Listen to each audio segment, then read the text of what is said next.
Você está construindo, você está reformando, o que você está fazendo da vida? Ao clicar nesse vídeo, estou brincando.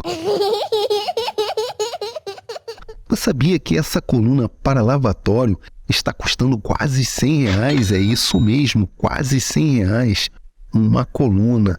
E o conjunto todo está saindo na faixa aí de quase R$262. Porém, eu pedi para o meu pedreiro fazer uma coluna dessa com sobra de pisos aqui da minha obra. Ficou curioso? Quer saber como é que ele fez?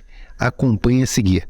Porém, se você não tiver muita paciência, você pode adiantar o vídeo para essa parte aqui que você vai ver como ficou a minha coluna com piso. Acompanhe a seguir.